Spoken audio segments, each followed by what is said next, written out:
Okay. What's going on? What's going on? What's going on? We got the Mental Wealth podcast right here. We got this today. Yep. Okay. So I'm gonna be real fast on this one. I'm not gonna be really long. It's gonna be real short to the point. Um, you know who this is? Law King Wise, also known as Y Shahid throughout the global world. Check it out. Entrepreneurship is a lie. That's what I'm coming with today. I'm broadcasting live today. And what I'm talking about is how entrepreneurship is a lie. What do I mean by that? Getting right into it. I usually be streaming, on my in the studio, broadcasting on Facebook and YouTube live all at one time. So today I'm just right here, and I just want to get into this real fast because I'm not gonna be real long. Why do I say entrepreneurship is a lie? Okay, let's look at it like this right here. Anybody who has a job and is working as an employee, W-2 employee, you're working at a business, a company. Anybody who goes into a store as a customer, shopping, purchasing products, or dealing with a business establishment and getting a service provided for them, they paying for a service, that's being a customer. That established business.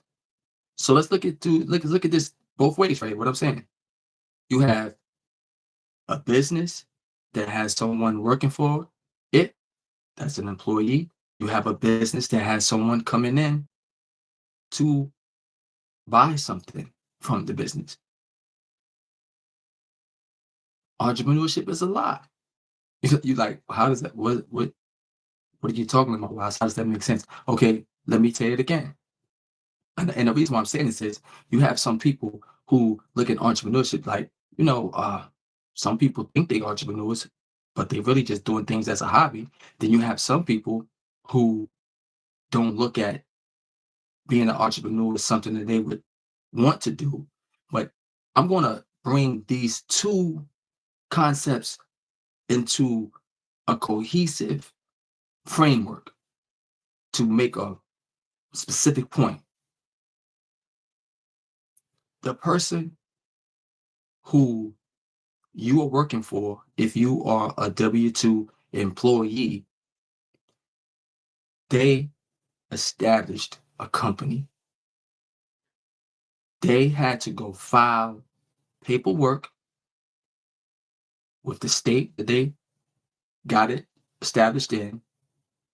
They had to get an EIN number, and they had to set up a business checking account, and they had to raise money that goes into the business, and they had to do marketing. They had to do all the things that allowed them to be able to hire you as an employee. On the other side, the person that you go,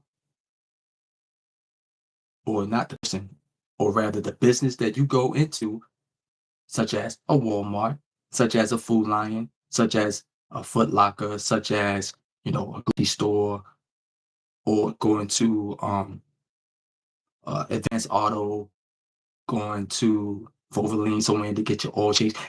Any of those things, going to any of those places, those are business establishments. Somebody started those businesses from filing paperwork with the state, filing for an EIN number, opening up a business checking account and a business savings account, having money put into the business, putting things into place that allows the business to operate, to hire people, and to provide products and or services to customers. That's what it all comes down to. And that sounds real simple with me just saying that. But why am I saying this? Because a lot of people think that they are entrepreneurs. And then you have some people who think that entrepreneurship is not for them. So they don't even aspire. They don't even like seek to be an entrepreneur. They just say, well, I'm just going to get me a job and work at this business. And this is going to be where I retire from. Or, I'm just going to work here for a moment.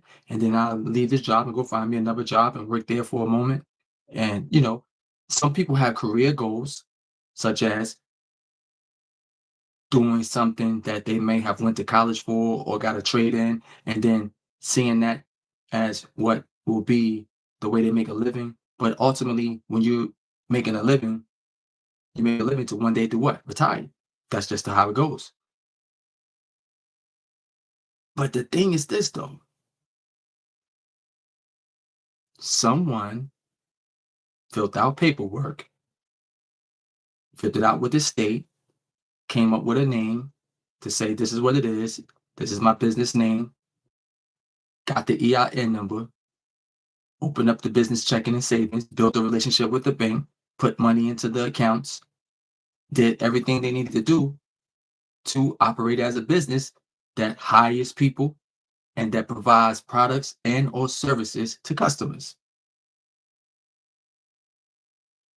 I know you're saying to yourself, "Wow, what are you really talking about? Like, you're not really making any sense right now in what you're saying." Entrepreneurship is a lie, is what I'm saying. It's a lie. The reason why I'm telling you entrepreneurship is a lie. What do I mean by that? It's coming from two perspectives, like I said. The one person who think that they are an entrepreneur and really they just got a hobby. Why do I say they just got a hobby? They're just hustling. The reason why I say that is because they might not have their business established with the state, registered. They might not have an EIN number. And even some who may have their businesses registered with the state have that EIN number, which is, the way they track for the IRS with your taxes, employee identification number. And they might just have those things, but they might not have established a business relationship with a bank, meaning they don't have a business checking account, a business banking account. They might not have business credit, business credit card, business lines of credit, any business loans. Yeah. And then at the end of the day, they might not even have no sales, even if they have all of that. They'll have no customers. So are you really an entrepreneur? Because the objective or one of the goals of being into business, one of the things that you have in order to be in business and remain in business is you have to be making a profit. Because how long can you put money into your business and keep putting it into your business where it isn't making a profit? And that's where it becomes a hobby, because there's certain things that you might like to do. You just love to do these things that you just have extra money that you put into.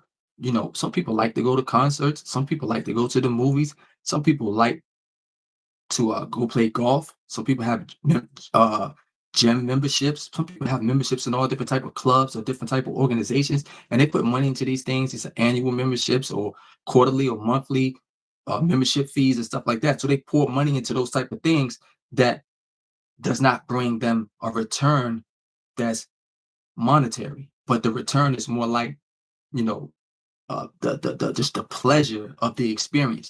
I enjoy myself when I'm doing this. I enjoy, going to the golf course, or I enjoy working out in the gym, and that's just things of an enjoyment.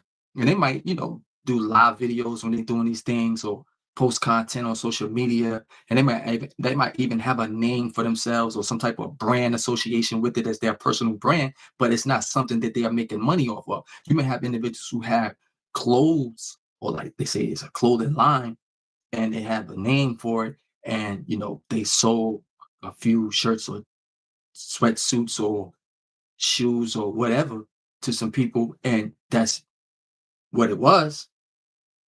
They sold a few things, but they had to pay money to get that product to be as it is, meaning that, okay, they had to buy some shirts, or if they got some type of manufacturing going on, and put the design on there, you know, press however they want to do it, which costs money to do all those things. Even if you paid for the machine yourself and did it and pressed them up, and now you gotta sell these things, whether you selling them in person or you drop shipping it or mailing it out, and all this stuff costs money. But now, okay, how much money are you making back in relationship to the money that you're putting into it? Not just the money though, but the time.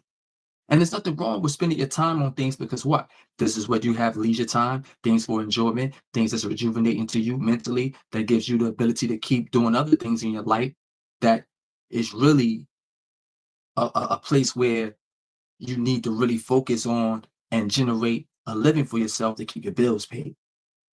So that's the aspect of what I'm talking about, where entrepreneurship is a lie. Because this individual think they really are an entrepreneur, but they really lying to themselves. And there's nothing really wrong with that, because sometimes you don't know what you don't know, and you might not realize that it's some things that you need to know to really transfer or translate your hobby into an actual business. And now let's go to the other side of the equation. You got individual working at this job, working at this company, working at this business that somebody else put together. Somebody else who's really actually an entrepreneur was strategic enough to be able to structure an actual company that is making money, enough money to the point where they're able to hire people. And even if they wasn't making enough money from sales, they were able to acquire the money, whether it was through raising capital, whether it was, through debt or equity. They got enough money to pay somebody else to fulfill certain tasks or operations that's within this business that is necessary to the daily operations, or the necessary operations for this business that's geared towards having a profitable business. So what I'm saying is, somebody was able to put that together and hire who? You. And now you're working for this business, and you have put a lot into this business every day, doing whatever it takes that's according to your job description, to make sure that it's being fulfilled according to what the job description says. And sometimes you go above and beyond to make things happen, because you just take pride in what you do. You love what you do. Sometimes you might not love what you do, but you still do it because this is what's paying your bills. So you suck up whatever discomfort that you have about getting up and doing this task for someone who has this business. And you never thought in your mind that, wait a minute, I do this too? Could I actually like start my own business? Could I actually like create something? Like, I'm actually, you're a manager at the company. Some people be managers at these businesses. Oh, did you ever think that you probably could do this for yourself? Entrepreneurship is a lie, because that person is looking at it like, yo, I can't do it. Like, it's impossible. Like, it's no way. I can't, afford to do this. I don't have the skills to do this. I don't have the connections to do this. So I'm not going to do this. And a lot of times it might not even be a thought in their mind to do this. So they just actually just working and doing whatever they do. And then one day or someday, could be or could not, the individuals who hired you say, look, we don't need you no more. Entrepreneurship is a lie. Going back to the other person, because I'm talking about two types of people. And let me slow it down some so I can make it really clear. When I'm saying entrepreneurship is a lie, I'm talking about two types of people. One person who think that they are an entrepreneur, but really not. The other person does not even think that they could be an entrepreneur, but really could be. And he's like, well, how does that It's like almost like a contradiction. You saying why is this person over here, they really want to be an entrepreneur and they doing the things that uh they think is what you're supposed to do to become an entrepreneur or to be an entrepreneur. And then you saying this person over here doesn't even think about being an entrepreneur, but they possess some things, some skill sets that could possibly be transferred over to entrepreneurship. And that's why I'm saying entrepreneurship is a lie. That's why I'm saying entrepreneurship is a lie. So then what so if entrepreneurship is a lie, then what's the truth? The truth is this.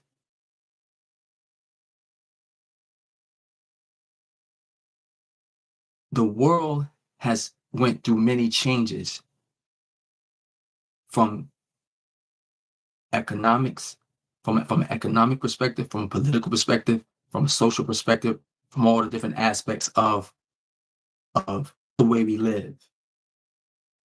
In the last 50, 60, 70 years or so, or 80 years, to go back to 100 years of when things were beginning to shift out of the industrial revolution type of like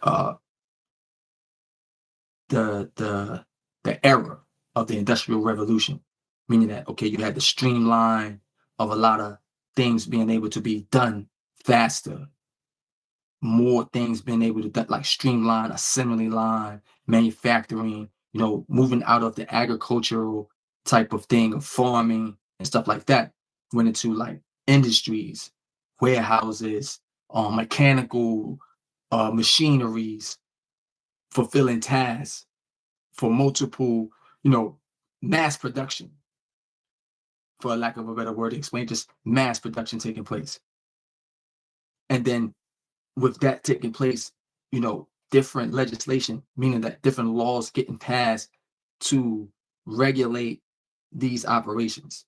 But keep in mind, it's people who are the business owners, the entrepreneurs, the individuals that's the entrepreneurs are shaping and molding the political agenda. They are shaping and molding the social relationships between business and like customers and the politics and their constituents, the politicians and their constituents. These things is being shifted and shaped and molded based off of those who have certain ambition, those who have certain drive and certain skill sets to match the ambition. And it brought us to a point nowadays where at one time, major barriers of entry, the barrier to come into being an entrepreneur was very high. Let's go back a little bit further.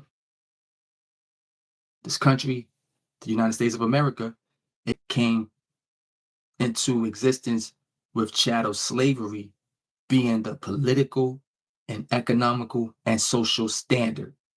It was centered around slavery. Everything in the structure of the United States of America was centered around chattel slavery. And because it's centered around chattel slavery, that means it's centered around Black people. Black people, whether the ones that were already here, native, and the ones that were transported here through cargo ships or slave ships. They both coincide together to be the ones who became chattel slavery for the most part. Now, with that being the case, the structure of the society also was looked at from a standpoint of property owners. So white male property owners possessed the political power, because at one time only only the white male property owners could vote. So things change, evolved. Okay, so then Black people are no longer considered to be chattel slavery. And now we get to a point where now the major workforce, the labor force, which was predominantly based off of Black slaves, is now opened up to where these Black slaves can go and be compensated for their labor as a standard that allow them to coexist with their white counterparts. So now you have certain white people who didn't own property, who was still just working for people who did own property, because now if you're a property owner in those days and time, you're basically an entrepreneur, because the plantation, the property, it has to be maintained. So the property is being maintained by either you hiring some white people or you just bought some Black people to do it, meaning slaves. Or you got some way to stole them, either way you bought them or you had a way to kidnap them, different ways, but the bottom line is you had a certain group of white people that's a part of the labor force, and all of the Black population, majority, 99% part of the workforce, the labor force. But then, as the changes is taking place, and we have, the open way where, I'm gonna start me a company.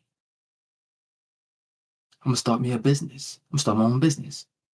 How you gonna start your own business? Okay. First, you gotta know what to do. What do you do? What do you have to do to start your business? Because you could just be freelancing. But now we're talking about establishing a money-making machine, a business that allows you to hire people to extract from the workforce, the labor force. Talk about business, a business establishment that is structured to hire people and offers products and or services. These things evolved because keeping in mind that we have the banking institutions, we have the politicians involved, and all this is working together because why? We have the regulations for the banks. And now these things evolve to where it's Federal Reserve Act is passed. I know, but I might be getting too deep. I might be going too far into some things, and it might not be making clear. It might not be really clear to you. But if you want to get more insight into this, you want to get more information on this, you want to be able to follow this a little bit more and get a deeper understanding of where I'm coming from, then just follow me here, subscribe, subscribe, Mental Wealth Podcast Live. You can order the book Wizetics on all platforms where books can be ordered. You can get a one-on-one with me. You can go to wisenetworks.biz. You can schedule a call. We can get on a one-on-one through the 7 pillars diagnostic, see where you're at, and structure a plan to get you where you want to go, where you need to be, things like that, right? But for this part right here, I'm just putting something out there of why I say entrepreneurship is a lie. I'm about to get ready to get off here though, but I'm gonna end like this right here. Well, what's the truth about it? If you want to know what the truth is about this, what I'm saying, book a call, and I can really tell you some more deeper. I can give you more into this because why is this important? Because you might think you're an entrepreneur and you might not really have everything together the way you need. You might not have the infrastructure. You might be doing things and feeling stuck like, where do I go next? Or you might be someone who have a lot of drive, right? But you just never thought about being an entrepreneur. But you want to level up in your leadership. You want to be more impactful where you work at. But then at the same time, you can be establishing certain things for yourself to extract more for yourself. And so therefore, this is leadership training that you need to be able to show you how to navigate through where you are if you're just working for somebody.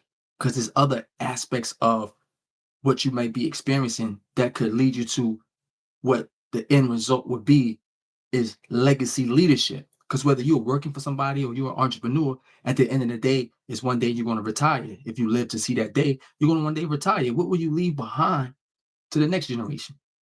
How will you be remembered when you're no longer here? So this is what I'm talking about. Entrepreneurship is a lie. But what is the truth? For the person who think they are an entrepreneur and doing things and trying things, but you're not making no money doing what you're doing. You like what you do, but you're not making a profit. You're actually losing money doing what you're doing, but you love what you do. That's counterintuitive. It's really not making sense right there. You got a person over here that's working at a job. Any day you could get laid off. You might not really understand how certain aspects of how money works inside the economy to be able to extract more out of what you do at your job, to be able to prepare things for you when you no longer actually have that job. Because you could get laid off one day. And if you don't get laid off one day and you make it all the way to retire, what is that going to look like? So that's it for today. I'm Wise, the Wizetics Way, Mental Wealth Podcast Live. Remember, it's strategy over struggle, structure over struggle, legacy over luck. Peace.